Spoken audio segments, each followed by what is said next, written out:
আমার বন্ধু একজন হিন্দু, তাকে বলেছি যে পাথর, গাছ বা সূর্য ঈশ্বর না। তখন সে প্রশ্ন করেছে, তোমরা কাবার দিকে সেজদা করো কেন, অন্য কোনো দিকে না কেন? ইসলাম ধর্মে যদি মূর্তি পূজা নিষিদ্ধ হয়, পাথর, মূর্তি ইত্যাদিকে পূজা করা, তাহলে মুসলিমরা কাবাকে সেজদা করে কেন? আমরা কি কাবাকে পূজা করি অথবা কাবার দিকে কেন? আমরা কি কাবার উপাসনা করি? এই প্রশ্নের উত্তরে বলব। আসসালামু আলাইকুম প্রিয় দর্শক, ডাক্তার জাকির নাকি একজন হিন্দু ভাই একই যুক্তিকে একটি প্রশ্ন করে ফেললেন। সেই হিন্দু ভাইটি প্রশ্ন করেছেন ডাক্তার জাকির নাইককে যে আপনারা বলছেন যে ইসলাম ধর্মে কোনো মূর্তি পূজাকে বিশ্বাস করে না ও ইসলাম ধর্মের ভাইরা কোনো পাথরকেও পূজা করে না, তাহলে আপনারা কেন কাবা শরীফের সামনে আপনারা মাথা নত করেন? আপনারা কেন একই সাথে সবাই মিলে তার সামনে আপনারা মাথা নত করছেন? আপনারা তো কাবাকে পূজা করছেন, যেমন হিন্দুরা মূর্তি পূজার সামনে মাথা নত করে, তাহলে আপনারা তো কাবা শরীফের সামনে মাথা নত করছেন, তাহলে আপনারাও কাবা শরীফকে পূজা করছেন। তো এই শুনে একটা চাকরিনে কী উত্তর দিবেন, এই ভিডিওটি সম্পূর্ণ দেখলে কিন্তু বুঝতে পারবেন। হ্যাঁ প্রিয় দর্শক, খুবই যুক্তিক একটি প্রশ্ন করে ফেলেছেন সেই হিন্দু ভাইটি যে আপনারা তো কাবার সামনে আপনারা মাথা নত করছেন, বা হিন্দুরা কিন্তু মূর্তি পূজার সামনে মাথা নত করছেন সবাই গিয়ে, তাহলে হিন্দু ও মুসলিমের মধ্যে পার্থক্যটা কোথায়? তো আপনারা তো কাবাকে পূজা করছেন। তো চলুন ডাক্তার জাকির নাকি এই প্রশ্নের উত্তর দিতে পারলেন কিনা, এই ভিডিওটি সম্পূর্ণ দেখলে কিন্তু বুঝতে পারবেন। এই ভিডিওটি খুবই গুরুত্বপূর্ণ হতে যাচ্ছে, খুবই যুক্তি একটি ভিডিও। তো ভিডিওটিকে না টেনে কিন্তু লাস্ট পর্যন্ত দেখার অনুরোধ রইল। তো চলুন ডাক্তার জাকির নাইক এই প্রশ্নের কী উত্তর দিলেন আমরা কিন্তু শুনে আসবো।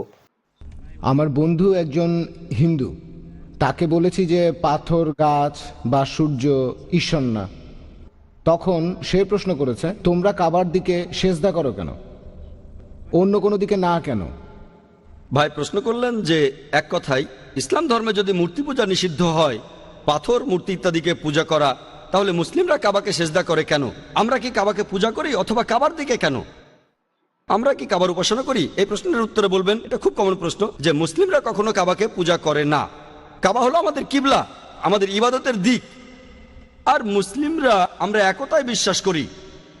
যখন আমরা নামাজ আদায় করি, পবিত্র কোরআন বলছে সূরা বাকারার 144 নম্বর আয়াতে উল্লেখ করা হয়েছে যে তোমরা যেখানেই থাকো কাবার দিকে মুখ ফিরিয়ে সেজদা করো, সেটাই আমাদের কিবলা। যেমন ধরুন আপনি সালাত আদায় করবেন এই হলের মধ্যে, কেউ বলবে উত্তর দিকে মুখ করে দাঁড়ায়, কেউ বলবে দক্ষিণ দিকে, কেউ বলবে পূর্ব, কেউ বলবে পশ্চিম। আর একতার জন্য আমরা পুরো পৃথিবীর মুসলিম, আমরা সবাই একদিকে সেজদা করি, সেটাই আমাদের কিবলা অর্থাৎ কাবা। আমরা উত্তর দিকে থাকলে দক্ষিণ দিকে সেজদা করি, আমরা দক্ষিণে থাকলে উত্তর দিকে সেজদা করি, পশ্চিমে থাকলে পূবে করি, পূবে থাকলে পশ্চিমে করি সেজদা।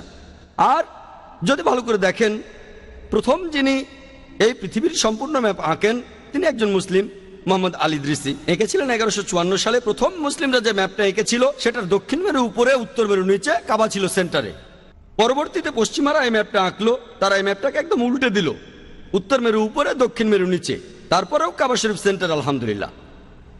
এছাড়াও যখন আমরা হজে যাই বা উমরা, যখন আমরা মক্কায় যাই, আমরা তাওয়াফ করি, আমরা কাবার চারপাশে প্রদক্ষিণ করি কারণ আল্লাহ তাআলা ও নবীজি সাল্লাল্লাহু আলাইহি ওয়াসাল্লাম আমাদের সেরকমই নির্দেশ দিয়েছেন। কিন্তু যদি যুক্তি দিয়ে দেখেন, যেটা আমার মনে হয় যে প্রত্যেকটা বৃত্তেরই মাত্র একটাই সেন্টার থাকে, তাই যখন আমরা কাবার চারপাশে প্রদক্ষিণ করি আমরা সাক্ষ্য দেই যে আল্লাহ তাআলা কেবলমাত্র একজন, ঈশ্বর একজন। আর ইসলাম ধর্মের দ্বিতীয় খলিফা হযরত ওমর রাদিয়াল্লাহু আনহু বলেছেন, এটা আছে সহিহ বুখারীতে দ্বিতীয় খণ্ডের বুক অফ হজ 56 নম্বর অধ্যায়ের 675 নম্বর হাদিস। হযরত ওমর রাদিয়াল্লাহু আনহু তিনি বলেছেন যে এই কালো পাথরকে চুমু দিচ্ছি কারণ নবীজিকে এই পাথরে চুমু দিতে দেখেছি, তা না হলে এই কালো পাথর আমার কোনো উপকার করতে পারবে না, কোনো ক্ষতিও করতে পারবে না। তাই এই কথাটা যে কালো পাথর আমার উপকার করতে পারবে না, কোনো ক্ষতিও করতে পারবে না, এতেই প্রমাণিত হয় যে মুসলিমরা কখনোই কাবাকে পূজা করে না। এছাড়াও আমি এখানে আরেকটা যুক্তি দেখাতে পারি যে আমাদের প্রিয় নবীজির সময়ে তার সাহাবীগণ, অনেক সাহাবী ছিলেন যারা কাবার উপরে দাঁড়িয়ে আজান দিয়েছিলেন, নামাজের জন্য আহ্বান করেছিলেন। কোন মূর্তি পূজারী তার পূজনীয় মূর্তির উপর এভাবে দাঁড়াবে? এতেই প্রমাণিত হয় যে মুসলিমরা আমরা কাবাকে পূজা করি না, এটা একতার জন্য, কিবলার জন্য যখন আমরা নামাজ আদায় করি। আশা করি উত্তরটা পেয়েছেন। হ্যাঁ ভাই বলেন। আমি পবিত্র কোরআনে এটা পড়েছি যে আল্লাহ সব কিছু নিয়ন্ত্রণ করেন। তখন আমাকে একজন বলেছিল, যেহেতু আল্লাহ সব কিছু নিয়ন্ত্রণ করেন, তাহলে আমি যদি কোনো পাপ করি অথবা কোনো ভালো কাজ করি, আল্লাহ সেটাও নিয়ন্ত্রণ করছেন। আর আমি একজন মুসলিম নাকি অমুসলিম, অন্য কোনো ধর্মের, আল্লাহ সেটাকেও নিয়ন্ত্রণ করছেন। আমি যুক্তিটাতে ঠিক পুরোপুরি সন্তুষ্ট না, তবে এ সম্পর্কে আপনার মন্তব্যটা চাই। ভাই প্রশ্ন করলেন যে আপনার এক বন্ধু প্রশ্ন করেছেন যে কোরআন বলছে ওয়াল্লাহু আলা কুল্লি শাইইন কাদির, এর অর্থ আল্লাহ সবকিছুর উপর প্রভুত্ব করেন, সবকিছুর উপরে প্রভুত্ব করেন।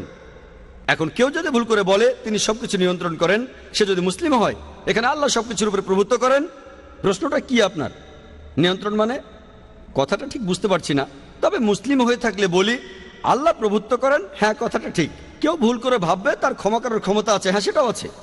কোনো অমুসলিম হয়তো ভাববে সবকিছুর উপরে আল্লাহর ক্ষমতা আছে, হ্যাঁ আছে। আল্লাহর ক্ষমা করার ক্ষমতা আছে কিনা জানতে চাচ্ছেন? মানে আমি বলতে চাচ্ছি আল্লাহ তালাই তো আমাদের ভাগ্য লিখেছেন। আপনি ভুল উদ্ধৃতি দিয়েছেন। ভেবেছিলাম আপনি এটা নিয়ে কথা বলছেন। যেটা বলছেন সেটা তাকদীর, অদৃষ্ট, যে আল্লাহ সুবহানাহু ওয়া তাআলা আমাদের অদৃষ্ট লেখেন আর সবকিছু অদৃষ্ট অনুযায়ী ঘটে। আপনি যে আয়াতের উদ্ধৃতি দিয়েছিলেন সেটা ঠিক না। আল্লাহ নির্দিষ্ট করে দেন।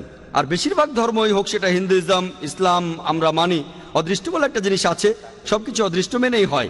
এখন প্রশ্ন হলো, যদি এটা আমার অদৃষ্টে লেখা থাকে যে আমি চুরি করব আর চুরি করলাম, কাকে দোষ দেব? আল্লাহ। আল্লাহ অদৃষ্টে লিখেছেন আমি চুরি করব, সেজন্য চুরি করেছি, কাকে দোষ দেব? আল্লাহকে। নিজেকে দোষ দেব কেন? যদি আমার অদৃষ্টে লেখা থাকে যে আমি মানুষ খুন করব, যদি অদৃষ্টে লেখা থাকে আর খুন করি, কাকে দোষ দেব? আল্লাহকে দোষ দেব। যদি আমার অদৃষ্টে লেখা থাকে আমি অমুসলিম হব, অমুসলিম হলাম, কাকে দোষ দেব? আল্লাহকে। তাহলে আমি দোজখে যাব কেন? ভাই আমরা কদর অর্থাৎ অদৃষ্টে বিশ্বাস করব, কিন্তু মানুষ এটাকে বুঝতে ভুল করে যে এই অদৃষ্ট কি। আর যেমন ধরেন, একটা উদাহরণ দিচ্ছি, ধরেন একটা ক্লাস, সেখানে 100 জন ছাত্র আছে, আর বছরের শেষ দিকে ফাইনাল পরীক্ষার আগে টিচার বললেন তুমি হবে ফার্স্ট ক্লাস ফার্স্ট, তুমি পাবে সেকেন্ড ক্লাস, আর তুমি ফেল করবে। তারপর ফাইনাল পরীক্ষা হলো, পরীক্ষা শেষ, রেজাল্ট বের হলো, প্রথম জন ফার্স্ট ক্লাস ফার্স্ট হলো, পরের জন সেকেন্ড ক্লাস, আপনি ফেল করলেন। উদাহরণ দিচ্ছি, কিছু মনে করবেন না। এখন আমি আপনাকে প্রশ্ন করি, যে ছেলেটা ফেল করেছে, যে ছাত্রটা ফেল করেছে, সে কি টিচারকে বলবে যেহেতু আপনি বলেছিলেন সেজন্য ফেল করেছি? আপনি কি টিচারকে দোষ দেবেন? না।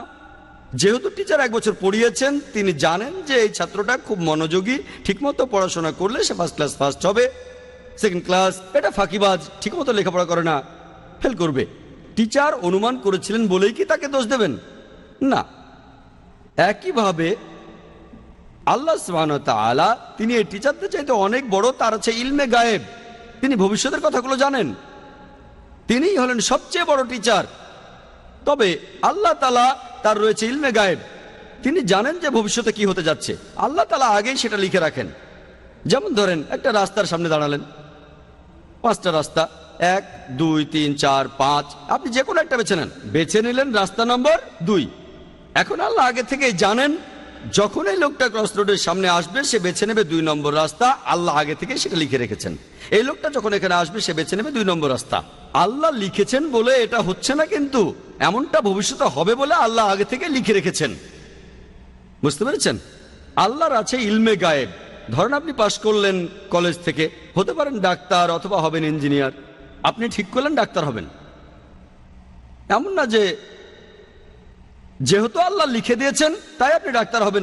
আল্লাহ জানেন কলেজ থেকে পাশ করার পর আপনি ডাক্তার বা ইঞ্জিনিয়ার হতে পারেন, আপনি সব সাবজেক্টে ভালো নম্বর পেয়েছেন, পিসিবিএম, ফিজিক্স, কেমিস্ট্রি, বায়োলজি আর ম্যাথ, ভালো নম্বর, আপনি ঠিক করলেন ডাক্তার হবেন।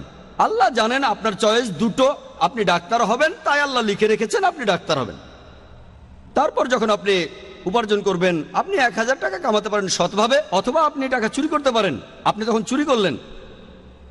আল্লাহ জানেন যখন এই লোক বড় হবে তখন সে টাকা কামাতে পারে সৎভাবে, বা চুরি করে সে তখন চুরি করবে। আপনি যে চুরি করবেন সেটা আল্লাহ জানেন। আপনার বয়স যখন 25 বছর হবে তখন আপনি চুরি করবেন, আল্লাহ আগে থেকে জানেন তাই লিখে রেখেছেন। আল্লাহ লিখেছেন বলে আপনি চুরি করছেন এমন না, যেহেতু আপনি চুরি করবেন তাই আল্লাহ লিখে রেখেছেন। বুঝতে পেরেছেন? তাহলে অদৃষ্ট হচ্ছে যেটা আল্লাহ তাআলা লিখে রেখেছেন, কিছু জিনিস ফিক্সড, কে কখন জন্মাবে ইত্যাদি।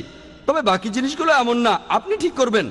সেজন্য আল্লামা ইকবাল বলেছেন, খুদ কো কার ইতনা বুলন্দ क्या तकदीर के पहले আল্লাহ আপনি বান্দে সে খুদ পুছে বাতা দে রাজা क्या है। অর্থাৎ নিজেকে এতটাই মহান বানাও যে অদৃষ্ট লেখার আগে আল্লাহ নিজে জিজ্ঞাসা করবেন তার বান্দাদের যে তোমার ইচ্ছা কি। এটা একটা শায়রি। তাই আমাদের কাজগুলোর দায় আমাদের, সব দায় আমাদের। কেউ যদি বলে আমি পাপ করেছি, কাকে দোষ দেবেন? তাকে দোষ দেবেন। আল্লাহ আমাদের সুযোগ দিয়েছেন, এই যে নির্দেশনা, এটা মানুন, মেনে চললে ভালো, না মানলে দায় আপনার। একইভাবে কোনো অমুসলিম, সে যে মুসলিম না, দোষটা কার? আমাদের নবীজি মুহাম্মদ সাল্লাল্লাহু আলাইহি ওয়াসাল্লাম বলেছেন প্রত্যেক শিশুই দ্বীনুল ফিতর নিয়ে জন্মায়।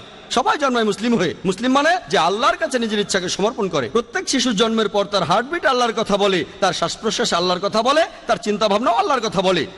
পরবর্তীতে যেটা হয়, তাকে প্রভাবিত করে তার গুরুজনেরা, তার বাবা মা। তখন সে মূর্তি পূজা শুরু করে, সে আগুনের পূজা শুরু করে, তারপর সে অমুসলিম হয়ে যায়। তাই যখন কোনো অমুসলিম ইসলাম গ্রহণ করে, সঠিক শব্দটা কনভার্ট না, এটা হচ্ছে রিভার্ট। প্রত্যেক মানুষ জন্মায় মুসলিম হয়ে, ভুল পথে যাওয়ার পরে সে ফিরে আসে, তাই সঠিক শব্দটা হলো রিভার্ট।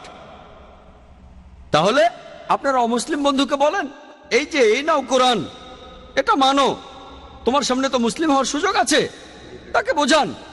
কোরআন পড়েন, মেনে চলেন। যদি বুঝতে অসুবিধা হয় আমাকে জিজ্ঞেস করেন, আমাকে জিজ্ঞেস করতে না পারলে IRF-এ এসে জিজ্ঞেস করেন, তারা সাহায্য করবে। এই কোরআনটা নেন। আপনি এমন কথা কোনো অমুসলিমকে বলতে পারবেন না যে মুসলিম হতে পারবে না,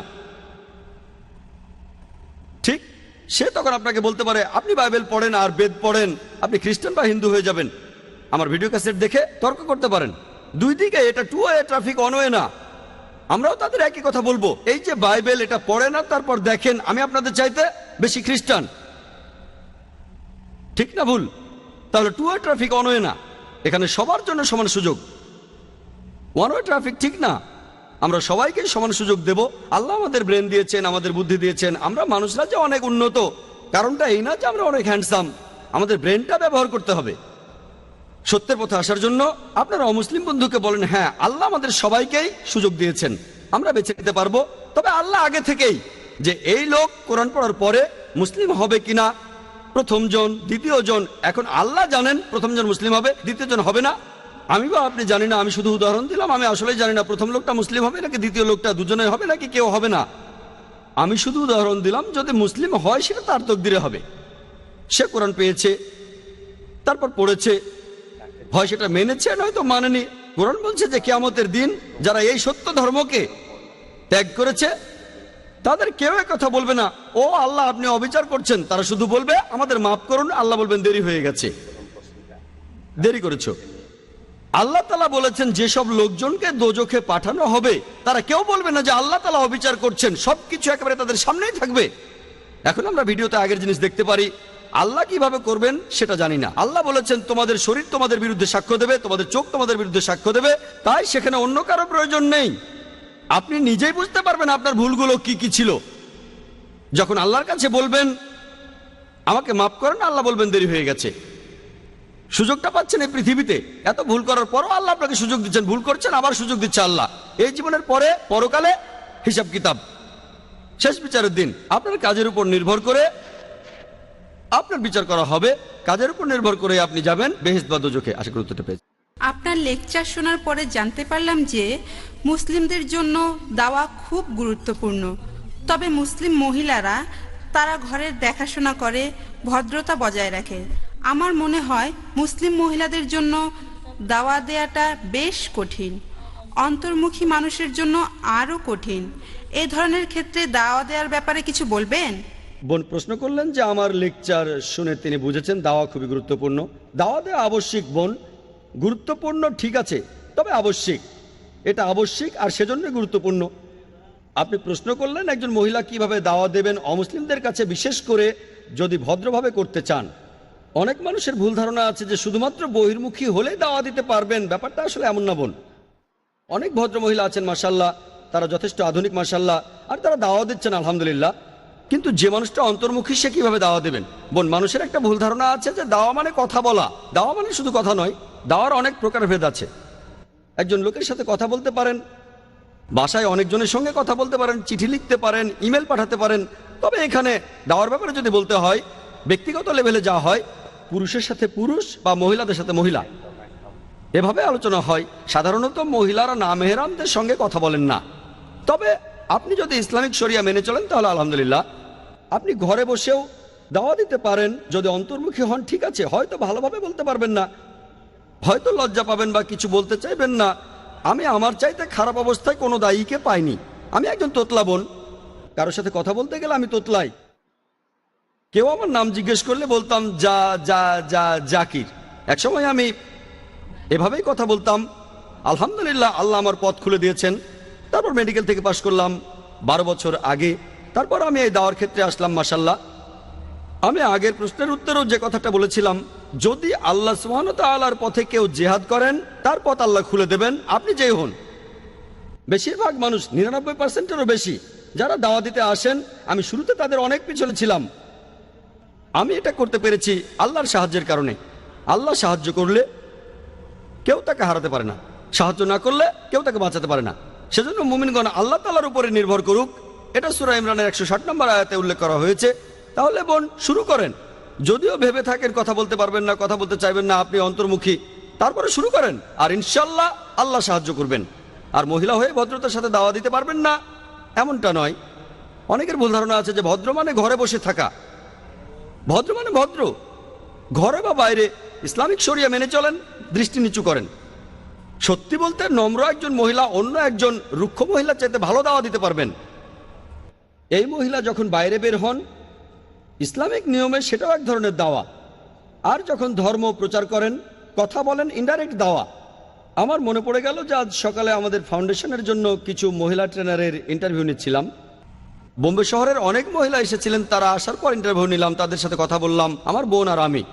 আর এইসব মহিলা তারা আমাদের প্রশ্ন করলো যে আচ্ছা, আমরা ট্রেনিং দিতে আসলে শাড়ি পরে আসতে পারবো অথবা সালোয়ার কামিজ কি পরে আসা চলবে? তারাই প্রশ্ন করছে, আমরা তাদের কিছুই বলিনি। তারা মহিলা, ট্রেনিংও দেবেন মহিলাদের।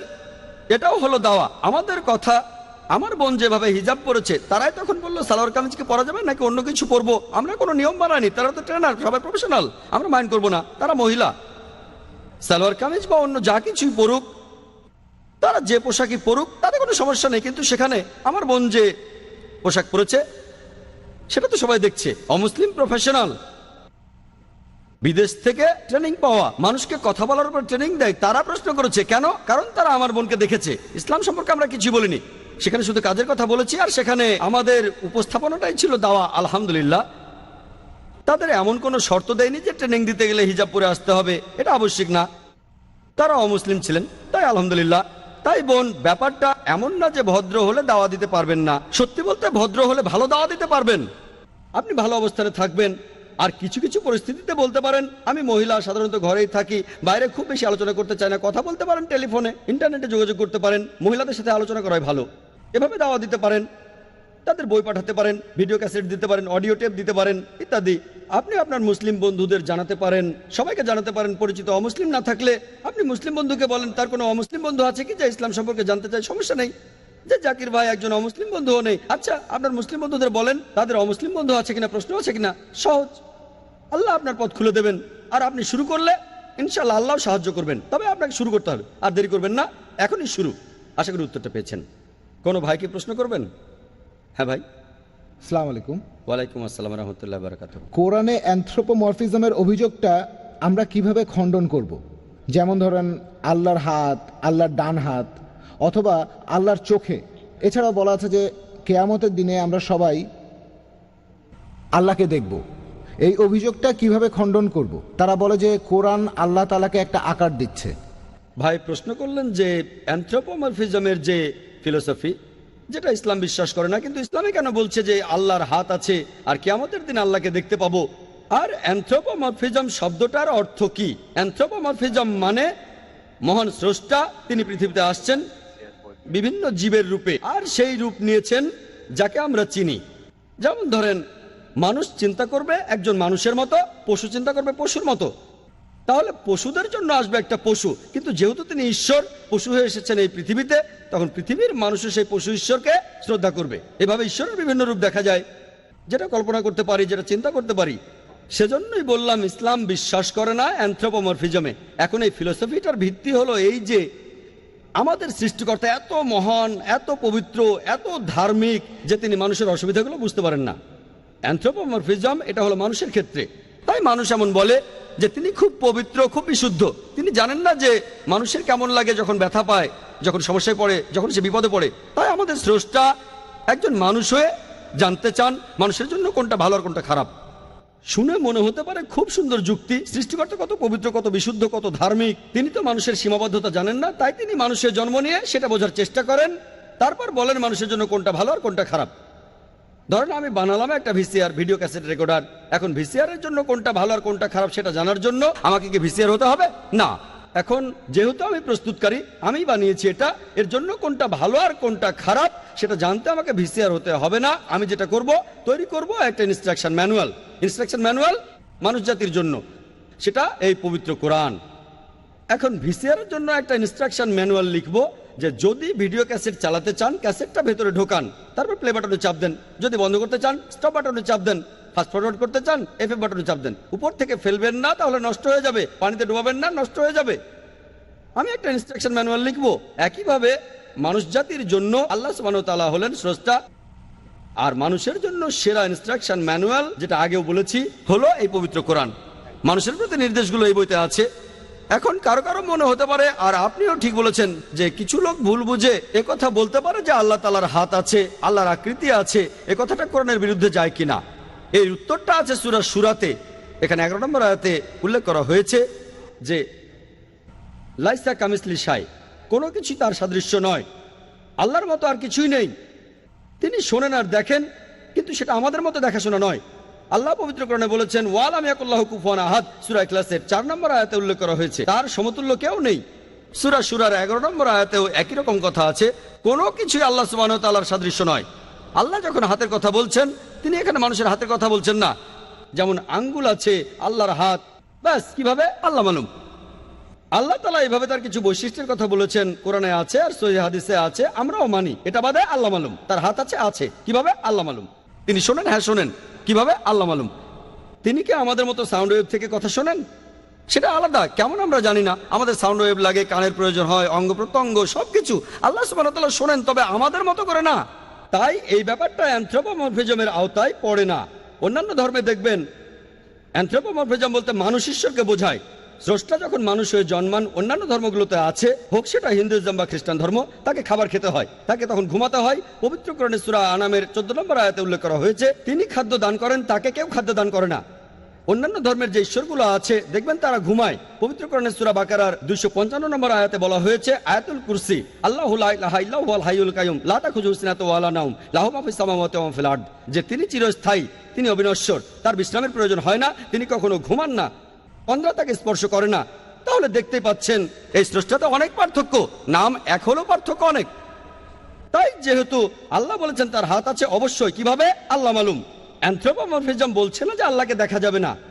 আমি যেটা বলতে পারি যে এখানে এই মানুষের রূপে আমরা আল্লাহকে দেখতে পাবো না, তবে পরকাল বা আখিরাতে পরবর্তী জীবনে অবশ্যই আল্লাহকে দেখতে পাবো।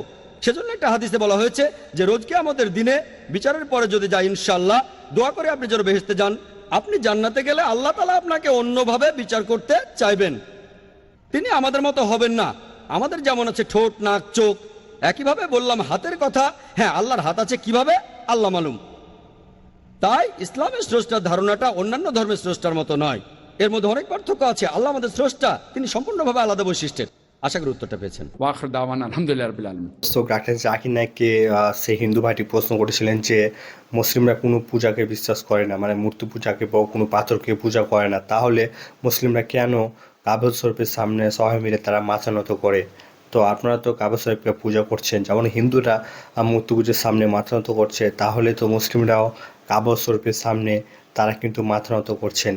তো ডাক্তার জাকির মাসাল্লাহ খুবই সুন্দরভাবে উত্তর দিলেন যে হিন্দুরা কিন্তু কাবাকে পূজা করে না, আমাদের একটা হলো কিবলা, আমরা একই দিকে সবাই কিন্তু নামাজ পড়ি, সেটা আমাদের হলো কিবলা। তো ডাক্তার জাকির খুবই যুক্তির সাথে সে প্রশ্নের উত্তর দিলেন। প্রথমে মুসলিম ভাইদের মনে একটা সন্দেহ থাকছিল যে মুসলিমরাও নাকি কাবা শরীফকে পূজা করে, এটা কিন্তু না, এটা কিন্তু আমরা পূজা করি না, আমরা এটা হলো আমাদের কিবলা, তার সামনে কিন্তু আমরা মাথা নত করি। তো প্রিয় দর্শক, এই ভিডিওটি আপনাদের কেমন লাগলো অতি অবশ্যই কমেন্ট বক্সে কমেন্ট করে জানাবেন। ডাক্তার জাকির নায়েকের এই প্রশ্ন উত্তর পর্বটিতে কোন কোন প্রশ্নগুলো আপনাদেরকে ভালো লেগেছে অতি অবশ্যই কিন্তু কমেন্ট বক্সে কমেন্ট করে জানিয়ে যাবেন। ডাক্তার জাকির নায়েকের এই প্রশ্ন উত্তর পর্বটি আপনার জীবন বদলে দিতে পারে। তো এই ভিডিওটি সম্পূর্ণ দেখলে কিন্তু আপনার ইসলাম ধর্মের প্রতি ভালোবাসা বেড়ে গেছে আশা করি। তো ডাক্তার জাকির নায়েকের এই প্রশ্ন উত্তর পরবর্তীতে কেমন লাগলো তো অবশ্যই কিন্তু কমেন্ট বক্সে কমেন্ট করে জানিয়ে যাবেন। ভিডিওটিকে বেশি বেশি করে শেয়ার করে দিবেন, আমাদের মা বন্ধুকে দেখার সুযোগ করে দিবেন। তো এরকম ইসলামিক প্রচার ভিডিও পেতে হলে কিন্তু আমাদের চ্যানেলটিকে সাবস্ক্রাইব করতে ভুলবেন না। তো দেখা হবে নতুন একটি ভিডিওর সাথে।